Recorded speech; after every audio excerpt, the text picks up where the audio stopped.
Guys, this is Alana LaRue and this is my 1 week post-op RNY Gastric Bypass update.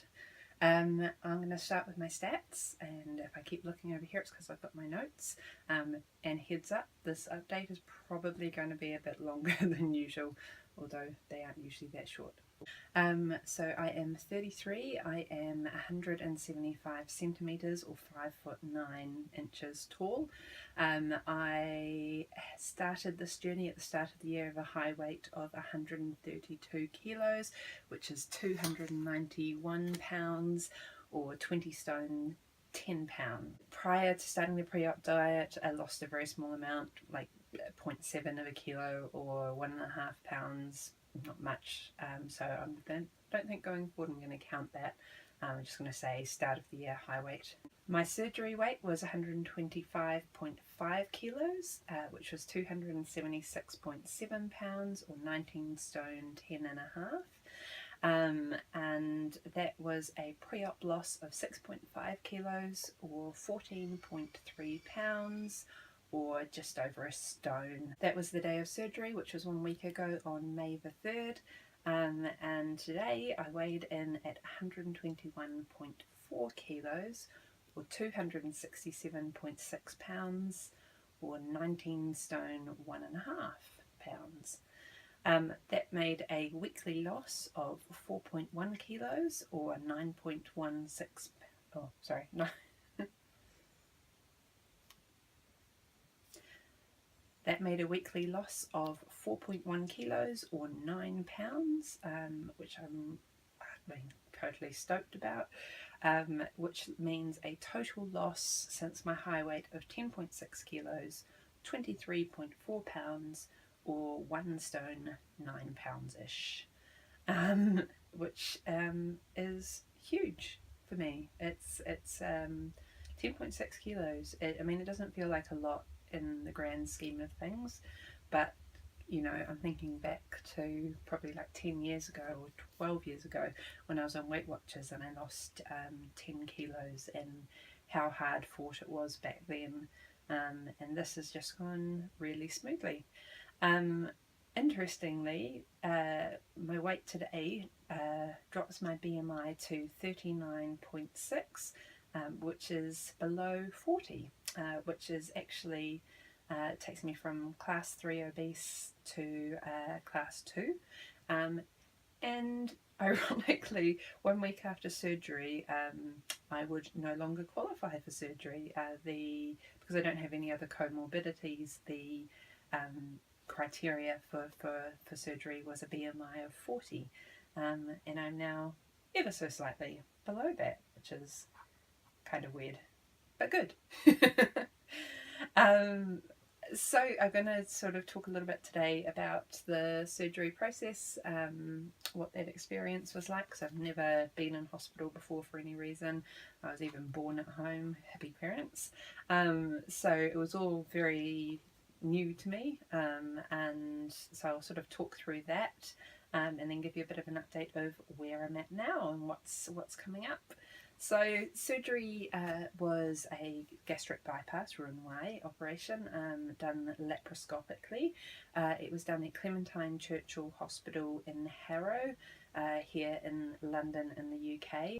My surgeon was Dr. Guy Slater, who operates through Streamline Surgical here in the UK. They do both private and they also do work for the NHS. The Clementine Churchill Hospital is a private hospital, because my operation was done through insurance, so I paid 25% and insurance paid 75%, and this is the provider that they use. But that meant that it was a really, really nice experience. So my time to show up was 8:30 a.m.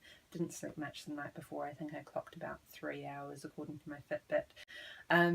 So I arrived at 8:30. I was shown to my private room, which was lovely.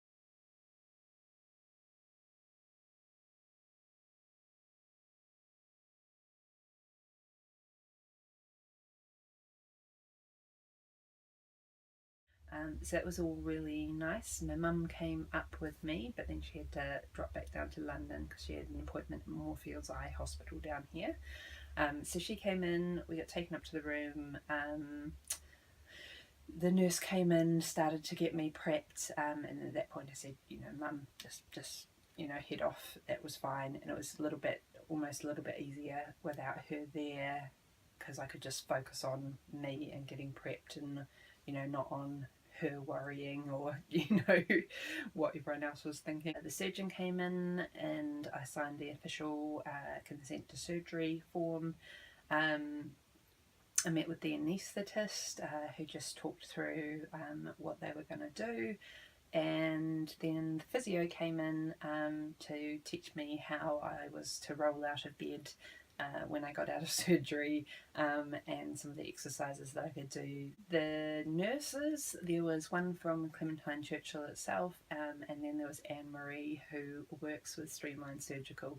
So Streamline Surgical's clinic, the Sudbury clinic, is actually just across the car park from the Clementine Churchill Hospital, which was great because it meant that she could be there loads to support.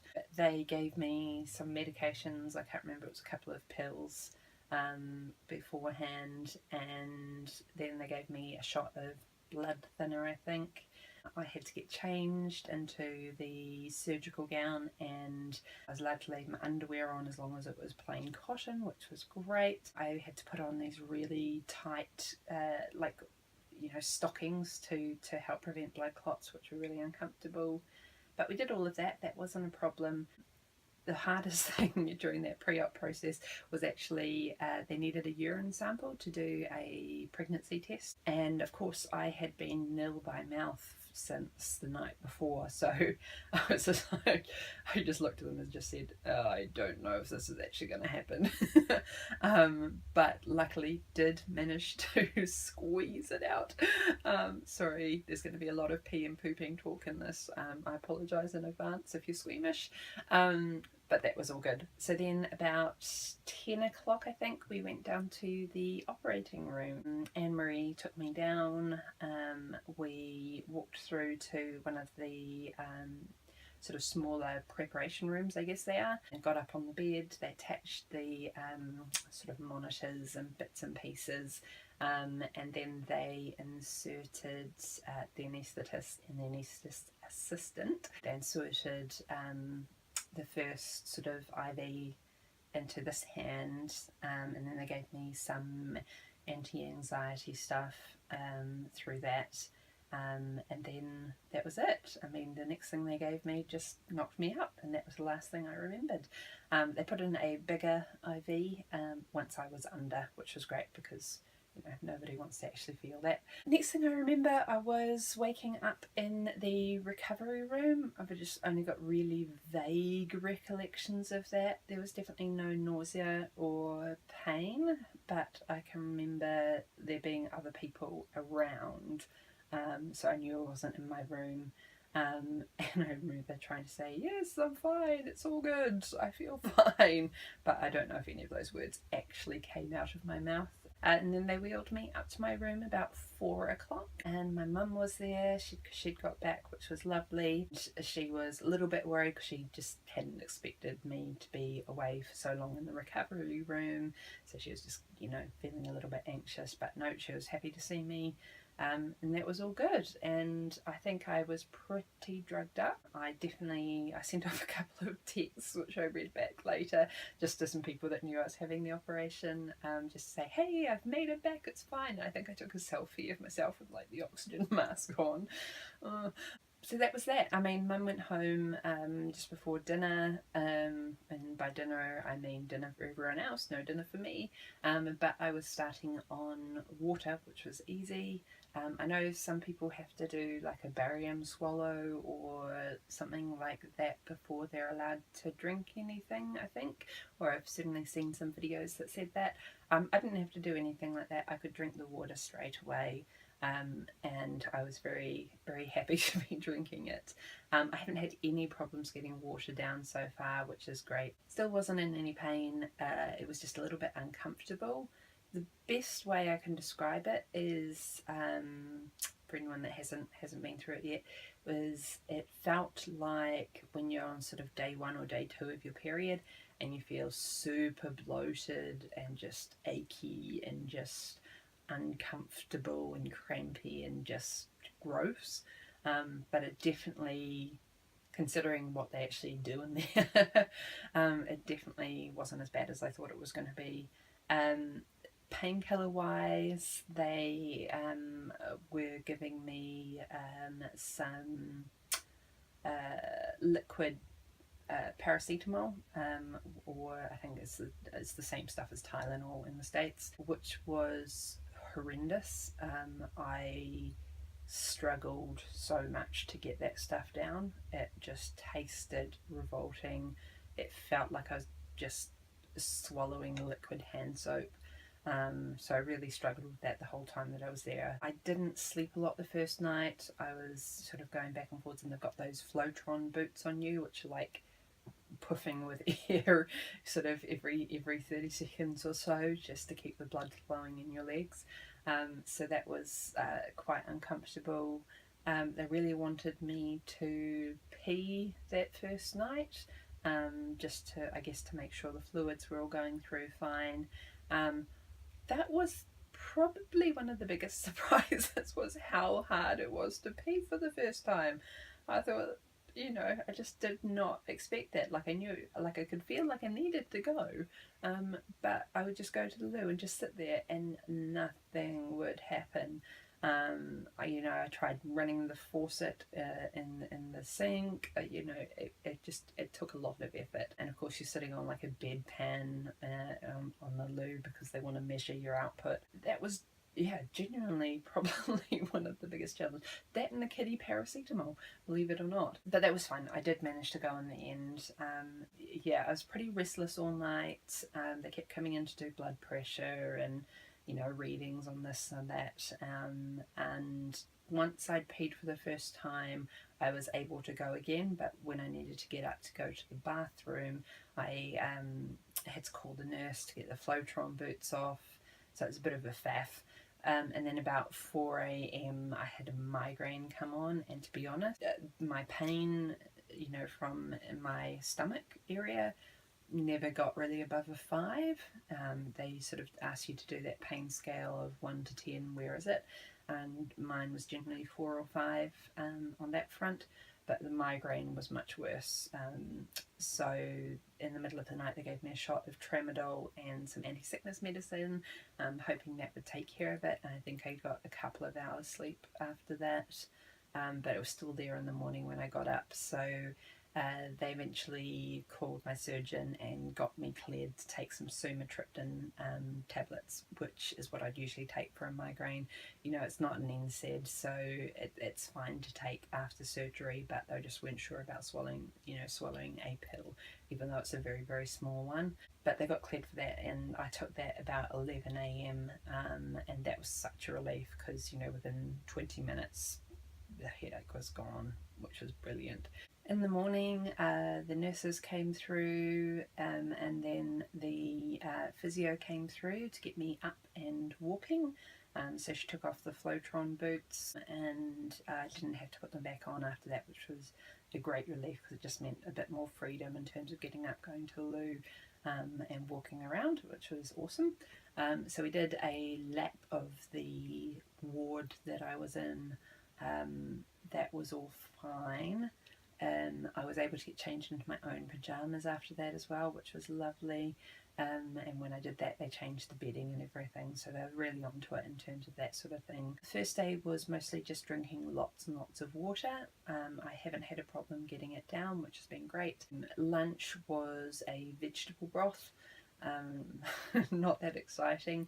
The first thing in the morning when the caterer came past, and she said, what would you like for lunch? And she's like, we've got leek and potato soup. And I was like, yes, leek and potato soup, that would be lovely. Having been on the milk pre-op diet for 2 weeks beforehand. But of course, by the time lunch rolled around, she'd actually checked with my nurse, and I wasn't allowed it. I had to stick to broth. Got a few mouthfuls of that down, and then just more water, more broth for dinner. And then I had a much better night's sleep second night. Surgeon popped past every day, which was great, just to check in. He said it all went, really routinely, and he thought that I was going to get great results from the surgery, which was, nice to hear. I'm sure they say that to most people, but it was still very reassuring to hear that. So the second night I slept much better. I slept probably 7 hours. I woke up at 6 straight out of bed. I had a bowel movement, which was brilliant, and then I was walking around the hospital, did a couple of laps, and then it was a case of I could have a shower. Yes, that was wonderful. Had a shower, brushed my hair, brushed my teeth, got dressed into regular clothes, just sort of loose pants and a t-shirt and a jumper. So all of that was fine. The physio came past, cleared me. Surgeon came past, cleared me. Anne-Marie came past and said she's happy for me to go home. The dietitian came past to make sure that I was all prepared for, the first stages being back home. And then another nurse came past and showed me how to give myself the blood thinner shots that I have to take for 2 weeks, which you have to inject yourself with. So she went through all of that and went through the discharge information. All of this took probably till about 2 o'clock in the afternoon, at which stage Mum had arrived, and then we were going to catch an Uber home, which we did do, but it was a bit of a faff. So the Uber took about an hour to get home from Harrow to Islington, where I live, but that was all fine. I think by the time I got home I was just really tired, and so I was pretty much straight into bed. I'm trying to think, I think I had some yogurt that night, but that was about it. And since then I have been just here, really, just resting up. I've done a couple of little trips out of the house just to get walking. Pain wise, like I said, I had never really been above a 4 or a 5, and certainly the last 3-4 days since I've been home, it's probably been a 2 or a 3. I did try to take the liquid paracetamol, but I just couldn't do it. In fact, I had one moment where I took it, and then I probably spat it out, and it just went everywhere. It went all over my nightie, it went all over my dresser. It was just, I can't swallow that stuff. It's the suspension liquid. It was just not good. So I have not been taking that since. Again, the liquid that I had for my antidepressants that I take, so I take fluoxetine. I was having to take 10 mils of what I think they call it, like Prezil or Prezop or something like that. It's awful, liquid version. It is like 50 proof creme de menthe, and just trying to take 2 spoons of that just burned like a shot of tequila going down. It was so awful, I couldn't take it. So I went down to Boots on Saturday to see if they could give me an emergency supply of the capsules, just until Monday when I could see the GP. They wouldn't do it. So that was my first trip out of the house. And I walked down to Angel, which is about a 20-minute walk from my house, where there's a Boots. Then I had to wait in line, and by that stage I started to get the sweat going on, and it was really warm in London. And then the pharmacist said that she couldn't help me, and I got a little bit teary. I didn't cry in public, but I was pretty close. So I just went home because I couldn't face going to a walk-in centre or anything like that. Like, it had taken all my energy to get down there. I pretty much had nothing left at that stage. So I went to the GP on Monday instead. Saw a really nice lady. She was happy to change my prescription over. My surgeon was happy for me to take the capsules. They're quite small, so I'm back on the capsules for those, and it's been much easier to take. Food wise, I am on pureed foods, so I've been having, in the morning I have a Premier Protein, a chocolate one. I had some sent over from the States, like a box of 18. at a somewhat astronomical cost. I think all up they probably cost me about £2.20 a bottle. We'll see if I can do the US dollar conversion down there, but basically the shipping just kills you on them. But for 30 grams of protein, and they taste quite pleasant. Sort of happy to pay £2 something for breakfast in the morning.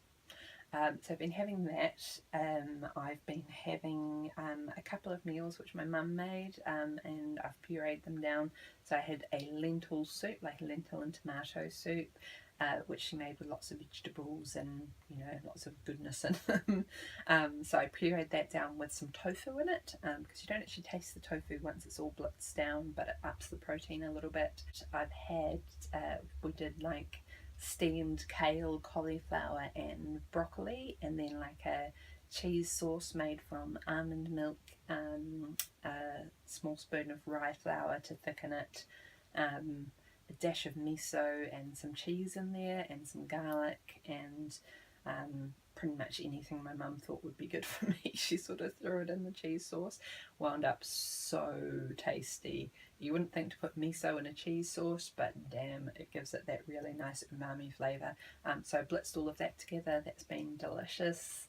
And then I've had an Indian dal as well, which is like a lentil soup again, but sort of with more Indian spices, and lots of like lemon and turmeric in it. And turmeric, I think, is an anti-inflammatory, which is not a bad thing to be having, and it makes my mum really happy to cook for me. She's just like, I just want you to have lots of goodness and lots of healthy things. And to be honest, it was a real godsend having her here. She's now headed up to Findhorn in Scotland to visit there for a week, so I'm on my own, and I've been absolutely fine with that, but it was really nice to have her for the first couple of days. And then I've got for eating these really cool things that I picked up, mostly from Muji. So I got this cool little, I guess it's supposed to be like a tapas bowl or a rice bowl or something like that, because Muji is a Japanese store. I know they have them in the States.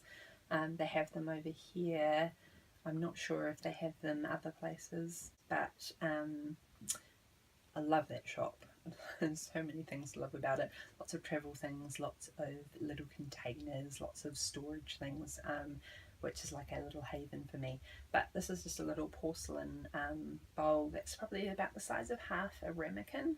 It fits about 100 grams of yogurt in there, or about 3 ounces of food, I would say, which makes it perfect. And it's lovely to sort of eat out of real china rather than eating out of the little plastic punnets all the time.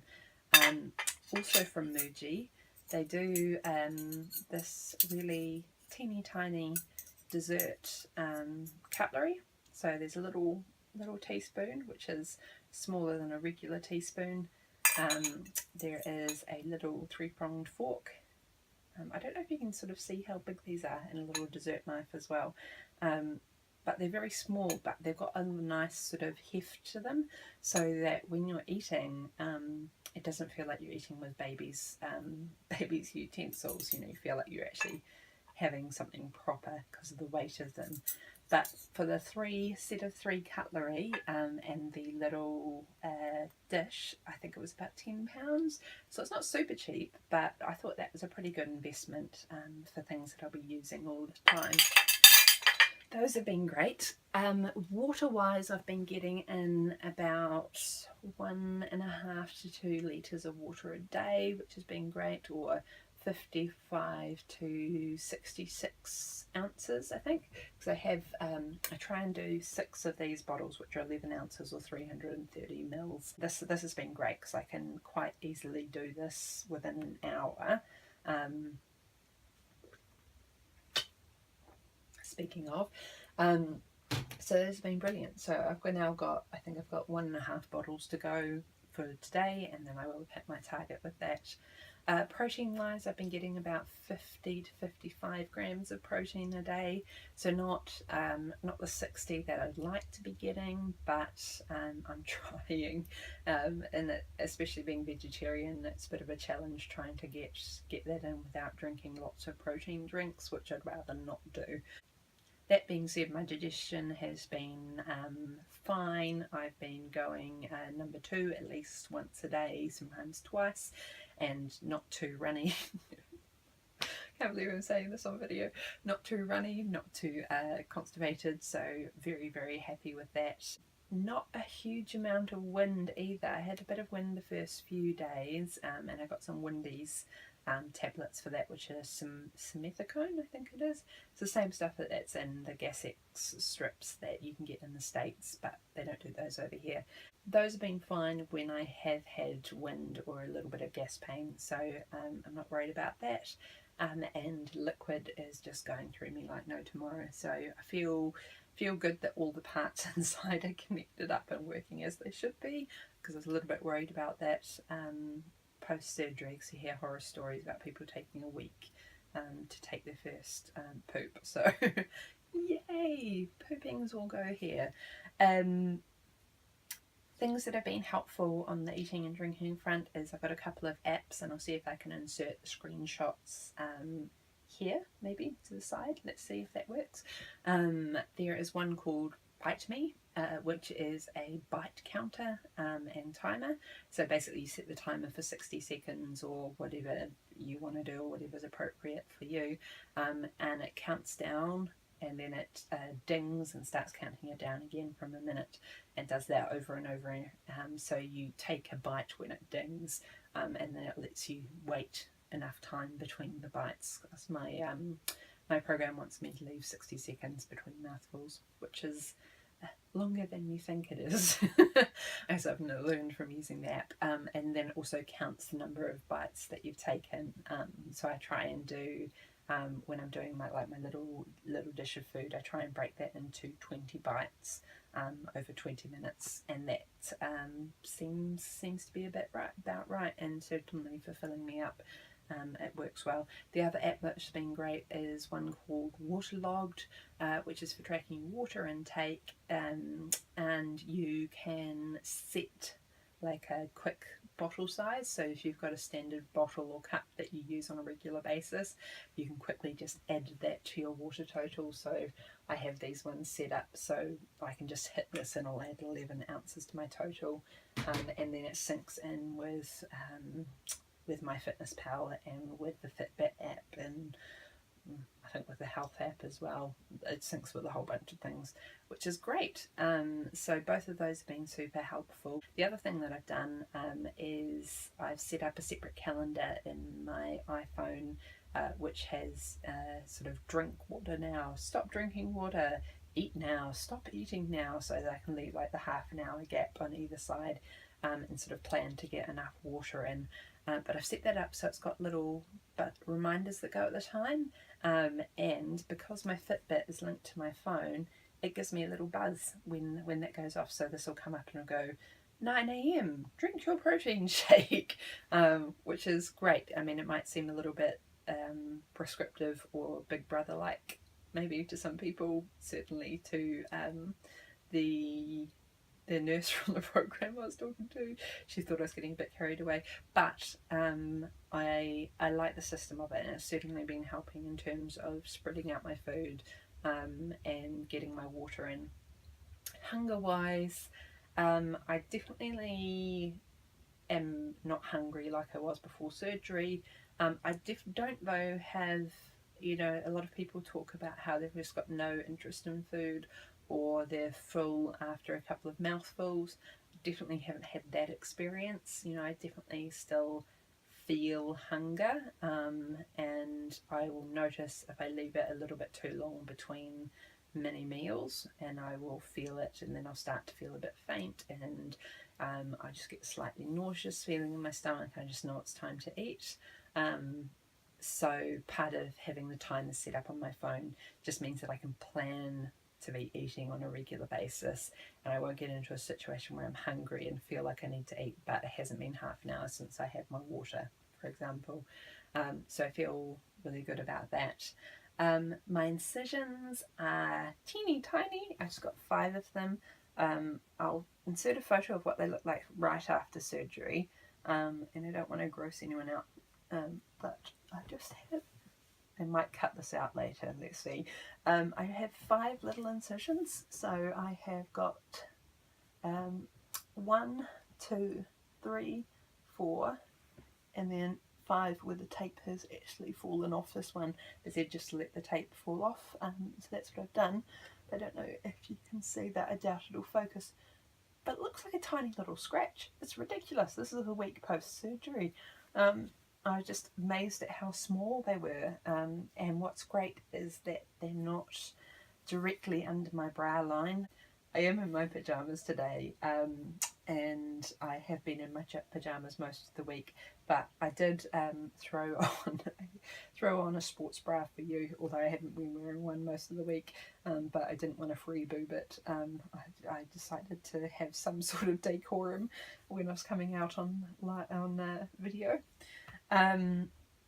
But I don't think wearing a bra is going to be a problem, because I don't think where they are, I think my bra will be slightly higher than that, which makes me really happy. Other things that happened this week, sort of mentally and emotionally, mostly I've been feeling really good. I had a bit of a low moment the night that I spat out the paracetamol, and I took the liquid fluoxetine, and I just felt so ill and nauseous, and my throat burned, and I was so uncomfortable, and I did have a moment of just going, God, what have I done? You know, have I made the right decision? This is a really big deal. What if I don't even know what if I can't keep anything down, or I don't know. I had a couple of nights of sort of that, but it tends to pass really quickly, and so for the most part I'm feeling really positive and really good. And I had my therapist's appointment at 10:30. I see a therapist once a week anyway, just to work through things, and so I jumped on the bus up to the therapist, and I was pretty not upset, but just frustrated. And emotionally, my first reaction when I was frustrated was, you know, I don't know, it was completely irrational, but it was a feeling of, oh, none of this is worth it. God, I should just go eat some chocolate or something, you know, who cares? Which is a ludicrous reaction to have. I mean, those two things aren't even vaguely related, but that was my reaction to being frustrated. So I was quite happy that I was on my way to my therapist, thinking that I could discuss this. Because I had that, and then I had another moment when we were trying to get the Uber home from the hospital, where it kept asking me to validate my card with the security code, you know, the 3 digits on the back of the card. I'd put that in, it would go accepted, and then I'd go to request the car, and then it would go, please verify your card again. And I went through this for about an hour, over and over and over again, and I was rather frustrated and snippy, and luckily my mum downloaded the app onto her phone, and she was able to order one in the end. But just things like that were really frustrating me, and after talking it through with the therapist, I think part of it, or part of the realization I came to, was that, you know, I was frustrated because I thought I'd planned everything perfectly. So, you know, on Monday, I went down to the GP at 8 o'clock so that I could be there when they opened the doors to request an on-the-day appointment. I did that. They said come in at 9. That was fine. I went back at 9, saw the GP, and then I was going down to Boots to pick up my prescription, and then I could catch a bus straight from there up to my therapist, and then straight back home, and it was going to be a nice, smooth, easy day. And then, you know, and likewise coming home from the hospital, I was like, yep, Uber home, this is going to be nice and straightforward. I don't need to worry about these things. And of course, things just don't go according to plan. You know, they just don't. And one of the things we were talking about was that you know, I had this idea in my head that if everything went really, really smoothly and I was like, you know, the perfect patient and everything was in order and everything went the way it was supposed to go, that part of wanting that was wanting wanting to prove to people, whether it's my mum or just, I don't know, just people in general, that, you know, I was doing the right thing and that this was the right decision for me to make. And, you know, look how smooth it's gone. Everything is sunshine and moonbeams. And that's a huge amount of pressure to put on yourself. And that when things weren't going right, even though they weren't my fault, you know, it was me feeling like I was failing at being the perfect patient. And maybe that's getting a little too deep for a YouTube video, but it really sort of struck a chord. And a lot of what we were talking about was, why was it so important to you know, to be perfect and for everything to be smooth? You know, what was I looking for from that? And certainly doing some work around that stuff is, I think, is going to be really helpful in the long run. And I'm so thankful for my therapist. I've been seeing her for about 8 or 9 months, even before I thought about getting bariatric surgery, and I'm just so glad I've got her through this process. I think everyone, regardless of whether you've had any struggles with mental health or depression or anxiety or anything, I think everyone should see a therapist, and especially if you're going through this process. So if you have the means and the financial means to do it, find yourself a good therapist. It will be equally as good money spent as the money that you spend on your surgery. Guarantee it. And that's really it. Thank you for sticking all the way through this. If you have managed to, I will not judge if you did not. I just want to do a quick shout out to a couple of other people who had their surgery this last week, or in the same sort of timeline as me. So big shout out to Green Machine VSG Aussie, I think is her username, Greenie. I'm so glad that you're doing well, and I'm so glad that Hugo is well as well. He seems like the sweetest dog, and I know you're really worried about him, and I totally get that. So well done to you. And also to JC's weight loss journey, I'm going to say. I probably got that wrong. I'll try and link them in the notes below. Who also had her operation last week. I hope everything is going smooth with you. I think you might have been the same day as me, so that's amazing. And then finding Angie, who had her surgery yesterday. I hope it all went really well. And that's it. I just want to say have a really, really good week. I've got the rest of the week off work, so I will try and do an update next Tuesday. Cool. Take care for now.